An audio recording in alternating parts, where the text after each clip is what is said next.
এতক্ষণে আপনারা হয়তো বুঝতেই পেরে গেছেন আজকে আমাদের রেসিপি কাঁঠাল বা এঁচোড়ের তরকারি। এটা ঠিকঠাকভাবে রান্না করলে মাংসের স্বাদকেও হার মানিয়ে দেয়। তো চলুন দেখে নেওয়া যাক আজকের recipe. Hello guys, welcome to my channel Sabnus kitchen. প্রথমে আমি এঁচোড়টাকে খুব ভালোভাবে ছোট ছোট টুকরো কেটে নিয়েছি এবং এটা খুব ভালোভাবে আমি ধুয়ে নিয়েছি। দেখুন এরকম সাইজে কেটেছি। তারপরে আমি নিয়ে নিয়েছি 3টে মাঝারি সাইজের আলু, এটাকেও ছোট ছোট করে কেটে ভালো করে আমি ধুয়ে নিয়েছি। এখন আমি নিয়ে নেব মশলা বানানোর জন্য কিছু উপকরণ। তার জন্য আমি প্রথমে নিয়ে নিয়েছি একটা টমেটো এবং সেটা খুব ভালোভাবে পেস্ট বানিয়ে নিয়েছি এবং নিয়েছি কয়েকটা কোচানো পেঁয়াজ, ধনেপাতা, কাঁচা লঙ্কা, তেজপাতা, শুকনো লঙ্কা এবং গরম মশলা।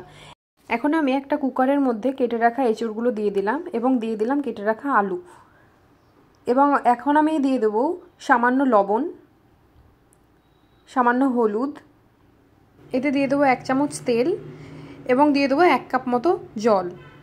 এবার আমি এটা ঢাকনা বন্ধ করে 2 থেকে 3টে সিটি দিয়ে ভালো করে সেদ্ধ করে নেব। দেখুন এখানে আমার কাঁঠাল বা এঁচোড় সেদ্ধ হয়ে গেছে। এখন আমি গ্যাসের ওপর দিয়ে দিয়েছি একটা কড়াই এবং কড়াইতে দিয়ে দিলাম সামান্য সর্ষের তেল।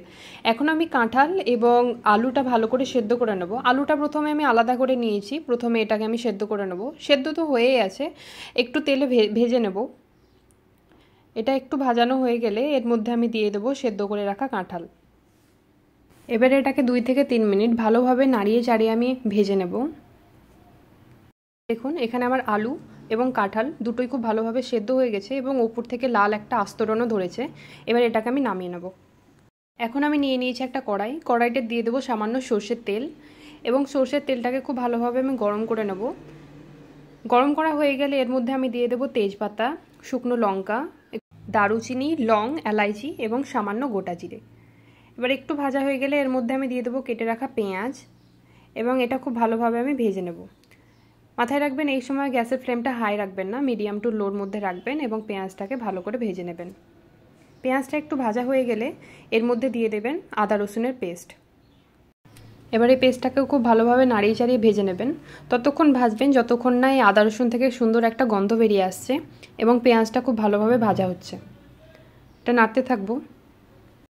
1 মিনিট মতো এটা আমি ভালোভাবে নাড়িয়ে চাড়িয়ে ভেজে নিলাম। দেখুন এটা ভাজা হয়ে গেছে। এখন এর মধ্যে আমি দিয়ে দেবো কাঁচা লঙ্কা, যেটা আমি আগে থেকে কেটে রেখেছিলাম, এটা দিয়ে দেবো।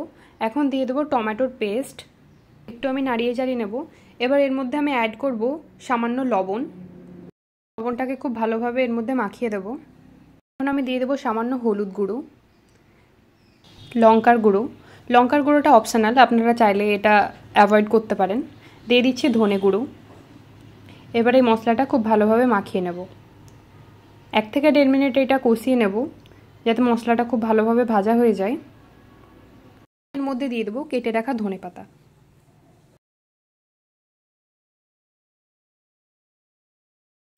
দেখুন মশলাটা আমার ভালোভাবে হয়ে গেছে। এখন আমি এতে দিয়ে দেবো ভেজে রাখা কাঁঠাল এবং আলু এবং এটাকে খুব ভালোভাবে মশলার সঙ্গে আমি মাখিয়ে নেব। আমি এখন এর মধ্যে অ্যাড করব জলটা আমি খুব বেশি দিচ্ছি না। আপনারা যদি বেশি গ্রেভি খেতে পছন্দ করেন তাহলে জলটা আরেকটু বেশি দেবেন। এবার এটা জলের সঙ্গে খুব ভালোভাবে মাখিয়ে নেব এবং 2 থেকে 3 মিনিট এটা এভাবে রেখে দেব। যখন জলটা ফুটতে শুরু করবে তখন এর মধ্যে আমি একটা ঢাকনা চাপিয়ে দিয়ে খানিকক্ষণ সেদ্ধ করে নেব। দিয়ে দিলাম সামান্য আমি জিরে গুঁড়ো।